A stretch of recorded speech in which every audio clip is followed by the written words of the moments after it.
사이드 메시지 하죠. 자, 사무엘하 16장의 이야기는 사람과 사람의 이야기를 하고 있어요. 다윗과 또 여러 사람들, 그리고 압살롬과 후세에 관한 이야기를 하고 있죠. 예, 어려울 때일수록 더욱더 관계의 중요성이 드러납니다. 어려울 때일수록 더욱더 관계에 대한 분별이 필요해요. 누가 적이고 누가 아군인지 제대로 분별하지 않으면 그 관계로 인해서 더 큰 낭패를 볼 수 있기 때문입니다.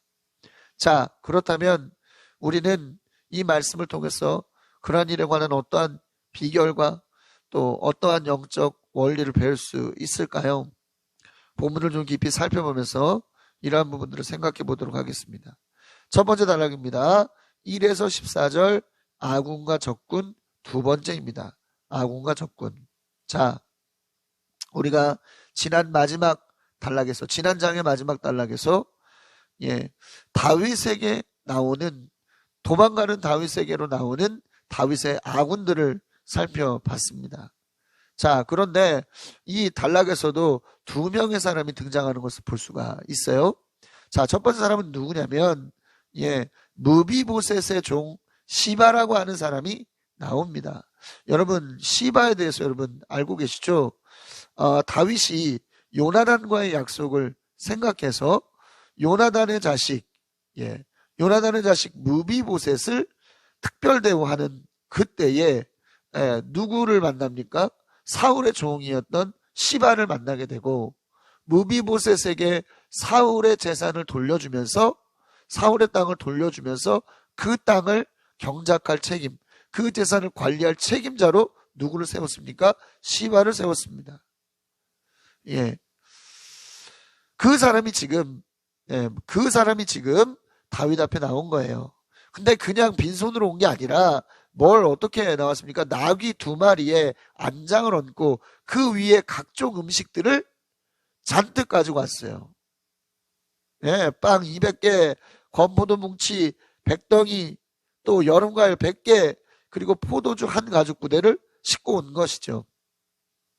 자, 이거 왜 가져왔어요? 다윗과 일행들의 어떤 그런 식사를 위해서 가지고 온 거 아니겠습니까?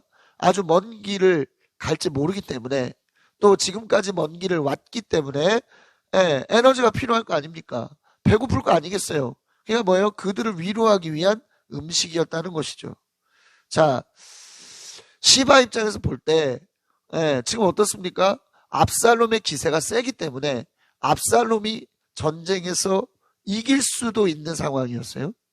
다윗이 영영 쫓겨날 수도 있는 상황이었습니다. 그러한 상황에서 시바가 다윗을 선택했다는 것은 굉장히 잘한 일이죠. 굉장히 잘한 일이라고 할 수가 있어요.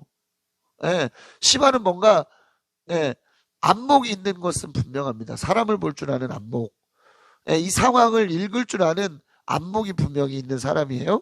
자, 그러니까 이런 선택을 할 수 있었던 것이죠. 자, 시바를 본 다윗은요, 그 주인 무비보셋에 대한 질문을 합니다. 무비보셋이 어디냐? 왜요? 시바만 나왔으니까. 이거 당연한 질문이죠. 자, 다윗이 무비보셋에게 얼마나 큰 은혜를 베풀었습니까? 사무엘하 9장 7에서 9장 9에서 13절 보면 사울의 재산을 돌려줬을 뿐만 아니라 자신의 상에서 먹고 마시게 함으로써 왕자들과 같은 대우를 받게 해 주었잖아요. 요나단의 아들이면 내 아들이다, 뭐 이런 심정으로 말이죠. 이렇게 했다는 거예요. 그런데 그렇게 특별 대우를 했는데 무비보셋이 안 보여. 당연히 다윗 입장에서는 여러 가지 마음이 들겠죠. 이 자식이 이거 왜 안 나온 거야 도대체? 이거 뭐 압살롬 편에 선 거야? 뭐 이런 여러 가지 의심의 마음도 들 수도 있고, 어떻게 된 거지? 혹시 뭐 나를 쫓아오려다가 못 쫓아온 거 아닌가? 뭐 이런 생각이, 걱정의 마음이 들 수도 있고요. 아무튼 여러 가지 복잡한 마음이 들었을 거예요. 그러니 시바에게 질문을 하는 것이죠. 자, 그런데 시바가 굉장히 뜻밖의 답을 합니다. 어떤 답을 하냐면, 무비보셋이 예루살렘에서 이제야 사울의 나라가 회복돼서 자신을 왕으로 세울 것이다라고 생각하는, 생각한다고 하는 전혀 뜻밖의 이야기를 하는 겁니다. 다윗의 입장에서는 어떻겠어요? 이 말을 듣고. 엄청나게 화가 나겠죠. 배신감도 느꼈을 거예요. 내가 너한테 어떻게 했는데, 이런 배신감을 느꼈을 겁니다. 그래서 다윗은 무비보셋의 재산을 빼앗아서 시바에게 주는 그러한 결론이 있었어요. 자, 그런데 여러분, 이 시바의 대답이 여러분 사실인지는 알 수 없습니다.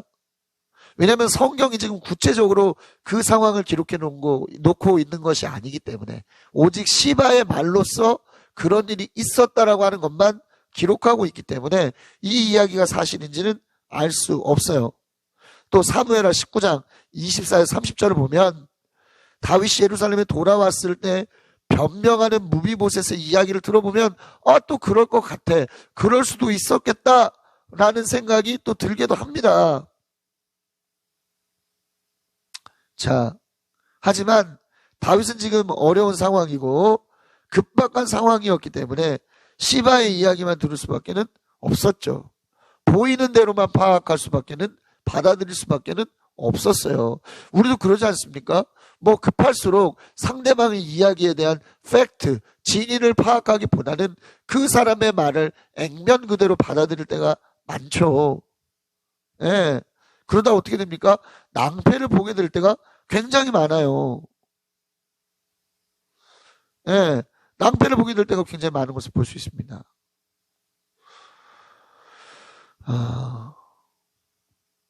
특별히 뭡니까? 호의를 베풀면서, 진심을 감춘 채 호의를 베풀면서 다가오는 사람들은 정말 분별해내기가 어렵습니다. 여러분, 물론 시바의 이 행동, 음식을 갖고 나온 이 행동도 무조건 아니라고 할 수는 없어. 왜냐하면 앞서서도 말씀드렸던 것처럼 시바 입장에서는 압살롬에게 잘하는 게 더 어쩌면 낫다고 생각할 수도 있는데 다윗에게 온 거 아닙니까? 아주 순수한 의도였을 수도 있어요. 정말 무비보셋이 그런 생각을 했을 수도 있어. 또 뭐예요? 아닐 수도 있어요. 왜? 무비보셋에 대한 이런 어떤 험담을 함으로써 누가 이익을 받기 때문에, 자신이 이익을 받기 때문에. 자, 시바의 행동이 의도된 것이라면 매우 사악한 것이지만 순수한 것이라면 매우 충성된 행동인데 그 의도가 모호하다. 자, 이와 같이 어려울 때는 의도가 모호한 사람들과 맞닥뜨리게 됩니다. 분별이 필요해요. 분별. 앞서서 말씀드린 바와 같이 그저 보이는 대로만 행동하면 반드시 곤란함을 겪게 되어 있습니다. 그러니까 뭐 해야 되는 거예요? 급박할 때일수록 더 기도하는 우리가 돼야 됩니다. 급박할 때일수록 더 하나님의 뜻을 묻는 우리가 돼야 됩니다. 그럴 때 우리는 이러한 모호함 속에서 분명함을 발견할 수 있다. 모호함 속에서 명확한 것을 찾을 수 있다는 것을 여러분 기억하시기 바라겠습니다. 바라기는 모호함 속에서 분명한 길을 찾으시는 저와 여러분들이 될 수 있길 바라겠어요. 자, 또 한 사람이 나오죠. 다윗이 바울임 마을에 가까이 이르렀을 때 누가 나옵니까? 사울 집안의 친척인 시므이가 나와서 다윗을 저주합니다. 다윗과 신하들에게 돌을 던지고 막 흙을 뿌려요. 사실 이거 시므이는 이거 목숨을 내놓은 행동이죠. 왜? 왜요? 여전히 다윗 왕이 신하들과 함께 가고 있기 때문에, 장군들과 함께 가고 있기 때문에 그 칼날의 목숨을 잃을 수도 있다는 거죠. 그는 뻔히 이렇게 위험이 보이는 행동을 왜 하고 있는 것일까? 왜 하고 있는 것일까요? 왜 이토록 다윗에 대한 강력한 적개심을 보이고 있는가? 8절에 답이 있어요. 8절을 보니까 다윗이 겪고 있는 이 모든 일들이 뭐다? 사울의 집안을 죽이고 왕위를 뺏어간 인과응보다라고 하는 이유를 말하고 있는 것이죠. 야, 뭐요? 네가 사울 왕과 사울의 모든 집안을 죽이고 뭘 뺏었으니까? 왕위를 뺏었으니까 네가 지금 네 아들에게 왕위를 빼앗기고 쫓겨다니는 거 너무나 당연한 거야. 지금 이렇게 이야기하고 있는 거예요. 자, 그런데 여러분 생각해 봅시다. 다윗이 사울을 죽였습니까? 다윗이 사울의 온 집안을 해쳤어요? 왕위를 뺏은 겁니까? 그렇지 않죠. 다윗은 사울을 죽이지 않았습니다. 사울은 엄연히 블레셋과의 전쟁에서 패배해서 죽었습니다. 길보아 산에서 말이죠. 오히려 다윗을 사울이 죽이려고 했고, 다윗은 자신의 소나기에 사울이 들어왔을 때마다 살려주는 모습을 보였지 않습니까? 자, 두 번째, 사울의 아들 이스보셋은 군 지휘관 누가 죽였습니까? 레갑과 바나에 의해서 죽임을 당했어요. 네. 오히려 이 다윗은 어떻게 했어요? 이 이스보셋을 죽인, 사울의 아들 이스보셋을 죽인 이 두 배신자를 다윗이 처단했지 않습니까? 또 오히려 다윗은 사울의 어떤 그런 집안을 망친 것이 아니라 요나단의 아들 무비보셋을 극진히 대접했잖아요.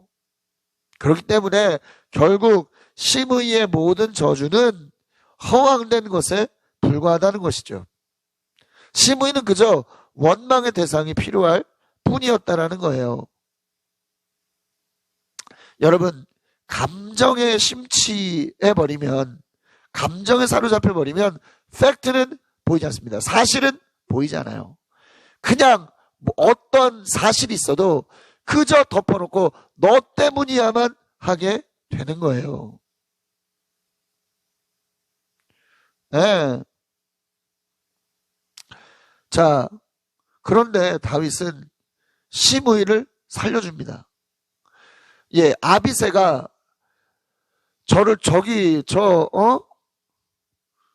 개만도 못한 놈, 저놈을 죽일까요? 이렇게 이야기를 하니까 다윗이 뭐라고 그래요? 나의 일에 너희가 왜 나서느냐? 라고 말합니다. 이 무슨 얘기예요? 다윗은 이 모든 것을 자신의 죄의 결과물로 생각하고 있다는 것이 드러나는 것이죠. 시므이가 자신을 저주하는 것도 하나님께서 시켜서 저주한 거니까 어떻게 내가 하나님께서 하시는 일을 막을 수 있겠느냐, 지금 이 생각인 거예요. 또 자신의 아들도 내 목숨을 노리는데 하물며 저 시므이는 말해서 뭐 하겠어? 그저 비참할 뿐이야. 비참한데 하나님께서 자신의 비참함을 보시고 시므이의 저주 대신에 좋은 것을 주시기를 바라는 그런 마음을 다윗은 갖고 있는 거예요. 예. 다윗은 이 시므이의 저주를 오롯이 받아들이는 겁니다. 예, 그는 이 모든 수모도 자신의 죄의 대가라고 여기고 있는 거예요. 그렇기 때문에 그저 묵묵히 이러한 모욕을 감수하면서 하나님의 긍휼과 은혜를 구하고 있는 겁니다. 예, 물론 다윗이 밧세바와의 간음 큰 죄라는 것은 사실이지만, 네, 보통은 이러한 부분들 잘 인정하지 않잖아. 나의 어떤 죄로 인한 부정적 결과물을 맞닥뜨려도 우리는 뭐라고 생각합니까? 네, 그저 하나님을 원망하고 하나님에 대해서 소리를 높이는 게 우리의 모습인데, 다윗은 자신의 죄로 인해서 일어난 이 부정적인 결과에 대해서 그러지 않는다는 거예요. 자신의 탓이고 자신의 책임이라는 것을 너무나 명확하게 알고 있고, 또 그것을 아주 그냥 온전히 받아들이는 다윗의 모습, 참으로 훌륭한 믿음의 모습이라고 할 수 있겠습니다. 자, 다윗이 어려워지니까 이와 같이 다윗의 어려움을 조롱하는 사람들이 나왔어요. 이 명백한 적군이죠. 자, 그럴 때 다윗은 감정적인 대응보다는 하나님의 뜻 안에서 묵묵히 견디며 하나님의 은혜를 구하는 모습을 보여줍니다. 겸손의 모습을 보였다는 것이죠. 이러한 모습이 우리 가운데도 있어야 되겠습니다. 우리가 어려움 속에 있을 때 우리의 마음을 긁는 사람들이 나타나게 돼 있어요. 우리를 멸시하고 조롱하는 사람들 분명히 나타나게 돼 있습니다. 그러한 사람들에게 공연히 감정적으로 대응하기보다는 하나님의 뜻을 바라보면서 묵묵히 견딜 수 있는 우리가 돼야 돼요. 그럴 때 하나님께서는 우리의 모습을 보시고 더 큰 긍휼을 베풀어 주신다라고 하는 것을 여러분 기억하시고 이러한 긍휼을 경험하시는 저와 여러분이 될 수 있기를 바라겠습니다. 다음 단락입니다. 15에서 19절 아군과 적군 세 번째입니다.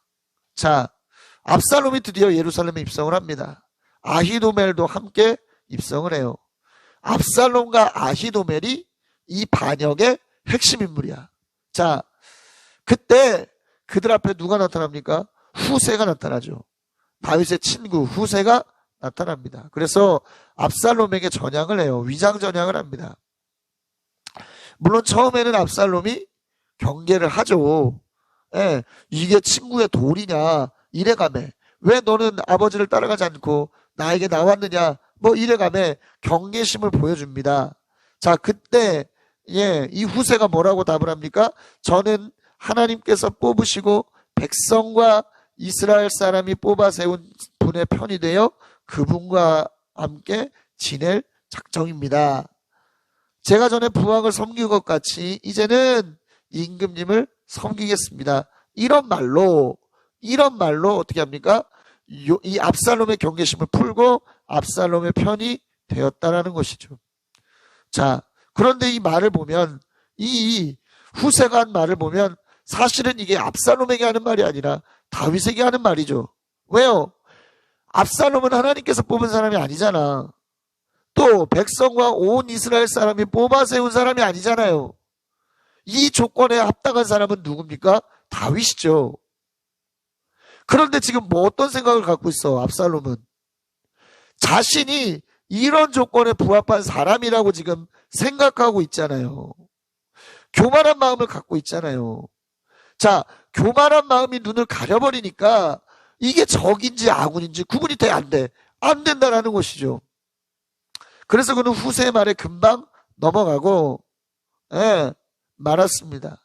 그리고 이 실수가 이 전쟁의 판도를 완전히 바꾸는 결과물을 만들어 냈다는 것이죠.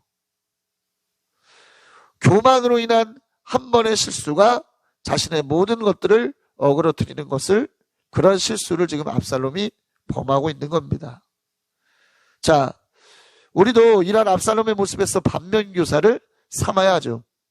자, 우리도요 교만하면 볼 수 없어요. 교만하면 분별할 수 없습니다.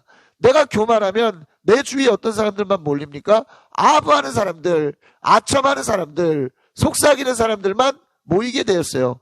정말 나를 사랑하고 정말 나를 좋아하는 사람은 어떻게 되게 돼 있습니까? 떠나가게 돼 있는 거예요.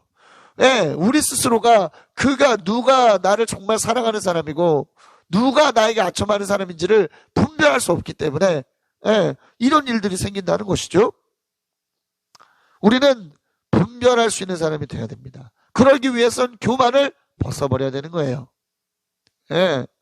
교만을 벗어버릴 수 있는 저와 여러분들이 될 수 있기를 다시 한번 그리스도의 이름으로 강력히 축원합니다.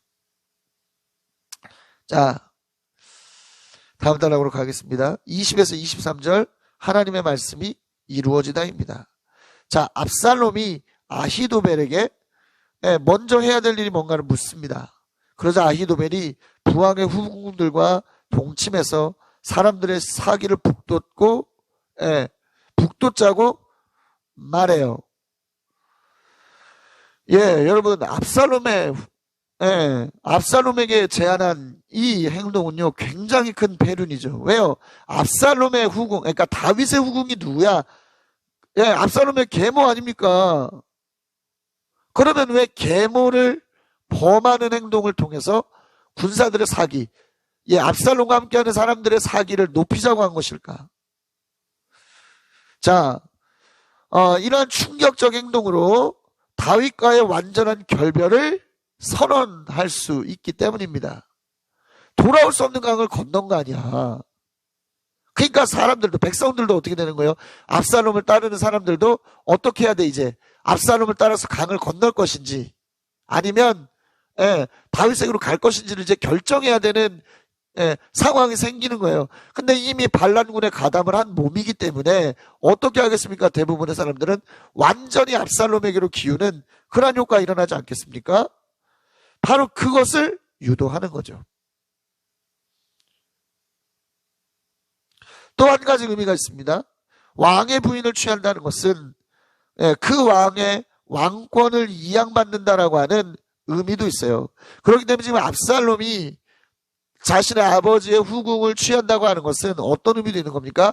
아버지의 왕권, 아버지의 부권을 자신에게 이양받았다라고 하는, 이양되었다라고 하는 그러한 제스처를 취하는 것도 있는 거예요.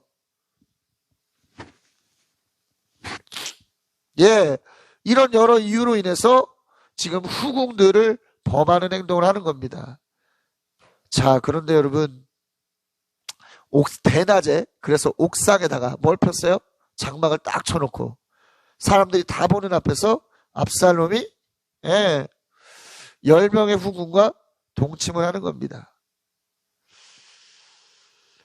사람들은 아히도벨의 모략은 무엇이든지 하나님의 말씀과 똑같이 여겼어요.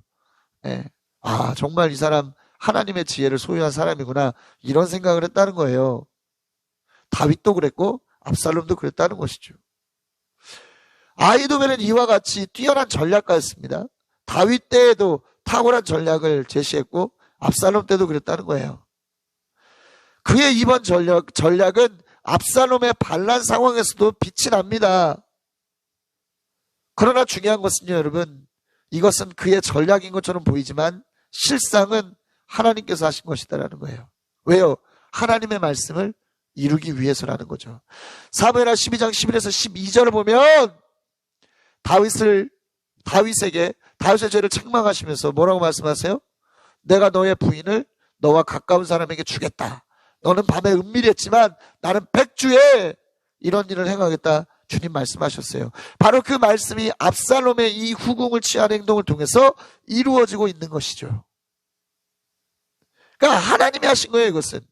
압살롬이 한 것도 아니고 아히도벨의 전략이 먹힌 것도 아닙니다. 자, 그런데 그들은 계속적으로 자신들의 전략이 성공하니까 교만에 도취돼서 하나님을 잊어버리는 그러한 모습을 보여주고 있는 것이죠. 그리고 하나님을 잊어버린 그들의 결말은 비참할 수밖에 없었다라고 하는 것이 다음 시간 17장에 분명하게 나오는 것을 볼 수가 있습니다. 여러분, 우리는 지혜로운 채 하나 어리석은 자들이 되면 안 됩니다. 모든 것이 우리의 힘과 모든 것이 우리의 지혜와 모든 것이 우리의 능력으로 인하여 됐다. 이것은요, 이것이 바로 뭡니까? 지혜로운 채 하나 어리석은 자들의 모습입니다. 하나님을 철저하게 인정할 때 모든 것에서부터 승리할 수 있는 저와 여러분들이 될 수 있다는 것을 이 시간 다시 한번 분명히 기억하시길 바라겠습니다. 이런 사실을 명확하게 기억할 수 있는 저와 여러분들이 될 수 있기를 그리스도 이름으로 강력히 축원합니다.